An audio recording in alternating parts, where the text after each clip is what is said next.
Hey everyone, Golden Ninja 3000 here again. Today I'm reviewing LEGO Disney set number 40521, Mini Disney The Haunted Mansion. Kind of a mouthful of a title there. It's got 680 pieces, one minifigure, it's for ages 12 plus, and it retails for $40 in the US. This is the second in the line of miniature Disneyland rides after the Disney Castle that came out, I think it was like last October, but that one was $5 cheaper and much bigger overall than this one. So let's take a closer look at this and see if it's worth the price. Here is the Butler minifigure. It looks like a good figure. I like the teal waistcoat. I like the printing there. He does have an actual like cloth waistcoat piece, which I said it when the set was revealed, but I can't believe that they're willing to make, like teal tuxedo tails for a generic character in a Disney set, but they can't make like a red cloth piece for Wanda in, a big Doctor Strange direct-to-consumer set. It's kind of annoying, but I mean, hey, it's not this figure's fault. But this figure just proves that LEGO can be making those cloth pieces. They just choose not to. The facial expression here, I really like it because it's quite morose, like it's very grim. But unfortunately, there is no alternate face, and I would have liked to have seen one. Alright, so here is the Haunted Mansion itself. Now, I have never been to Disneyland in California, or is that one Disney World? No, it's Disneyland in California. Disney World is in Florida. I've been to the one in Florida. I do not care about this ride. I've never been there. I don't like ghosts. I don't like haunted mansions, but I like LEGO haunted mansions because they're pretty cool.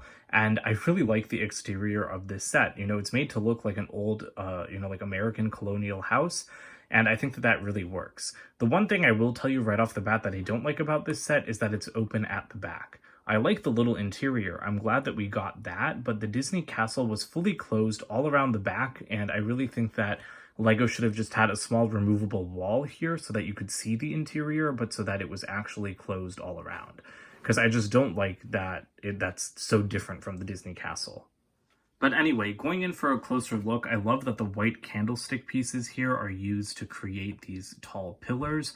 And then I really like all of these small sand green arched windows.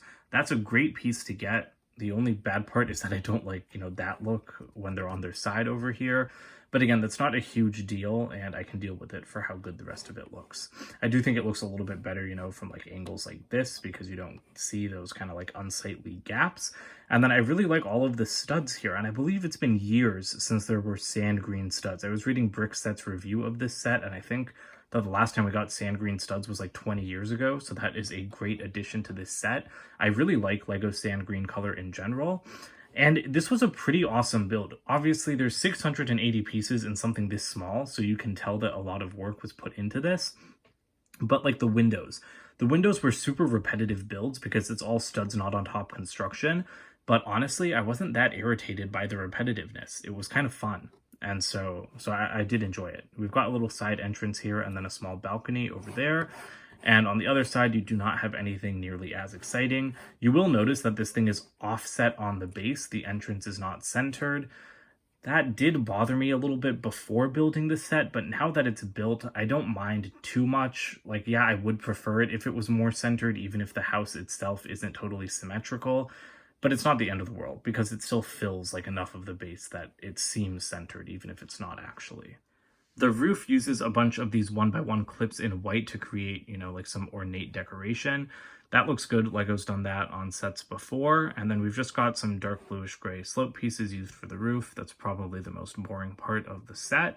And then we have this nice little construction in the middle here. I don't really know what that's supposed to be, but I mean, it looks good. So maybe those are chimneys. I don't really know, but all I know is that I think it looks nice.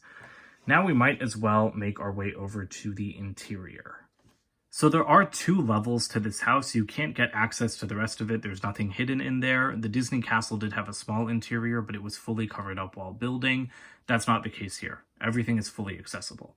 So on the base level, or on the ground level, you have 3 stickered ghosts like lingering in the background. You can just barely see them in there. The one in the corner there is kind of hard to see. But you've got like a long banquet table with a candle and then like these 3 minifigure trophy pieces that represent the ghosts.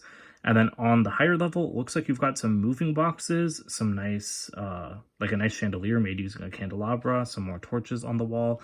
And then there are some more of those stickers. So I'm actually just going to pull out, if I can, Okay, there we go. I swung the chandelier out of the way so you can see those a little bit better. I think that's pretty good graphic design, but I really wish that all of those had been printed. For a set, you know, this small and expensive, I think that having all prints instead of stickers would be nice. And then pretty much the last thing to comment on with the build here is these little scroll bricks. These do class up this section quite a bit, so I like having those pieces there. But again, I hate that this is open permanently at the back when the Disney castle was fully enclosed and like decorated all around. I don't like the inconsistency, and it would have been so easy for LEGO to just include like 10 pieces here and just make this easily removable. But that pretty much does it for the build. Like, what you see is kind of what you get. It's just a really nice little display piece with a cool interior, but there's not really anything you can do in there. It's not like there's an actual ride that you can move around or anything. It's not like you get little like statuette figures to have them like go through the mansion. It's just nice to look at. For a set of this size, you get a ton of extra pieces, which really surprised me, but I am not complaining because there's so much sand green here, and there's some pretty cool like flames and one of those micro figures, or I mean nano figures, so I'm pretty happy. The box for this set is like LEGO's $20 box size, but way thicker than usual, and I really like the art. This is why, you know, like this should honestly be an 18 plus set because it's a display piece, but we all know LEGO like assigns 18 plus with no rhyme or reason. But this is why I don't like 18 plus boxes. That's the one reason I'm glad this set is 12 plus, because then we get nice box art with this creepy background, whereas if it was 18 plus, it would just be completely like blank and black. So I think that that's pretty cool. And then at the back, you do have, you know, just some other shots of the set, but I think that this was a missed opportunity to include a picture of the actual building. Here's the instruction manual with the hideous new 2022 design. This is why I wish the set was 18 plus, because we would have gotten a better looking instruction manual. And then inside you do have the actual building, which looks awesome. Like, I mean, I'd love to go to Disneyland and see it because I like the aesthetic quite a bit, even if I don't like ghosts. But at the back, there's no ads, not even for the mini Disney castle, which is very strange. Even as someone that's never been to the park that this, you know, ride is in, as someone that's never been on the ride, I really like this set. I think that doing miniature Disney rides is such a cool idea. I think that they should do larger versions of all the rides. Honestly, we just got a haunted house ride in 2020, but I feel like LEGO should be making a direct-to-consumer haunted mansion at this point. I think getting like a line of direct-to-consumer rides with miniature versions of them sold for like $30 to $40 each, that'd be the best of both worlds, because the people that can afford the big rides get them, and the people that can't can still have their own little mini Disneyland. So I really hope LEGO keeps making these sets. Now, the big question here is this is $40, and it's much smaller in like overall size than the Disney Castle, which was $35, but recently increased to $40 in August. But you know what? I don't think it's terrible for the price. It has almost 700 pieces, and you feel that when building this. I just reviewed the Nano Gauntlet, and I talked about how quick that build was for a $70 set. Well, this is the complete opposite. This is a really lengthy, involved build for a $40 set.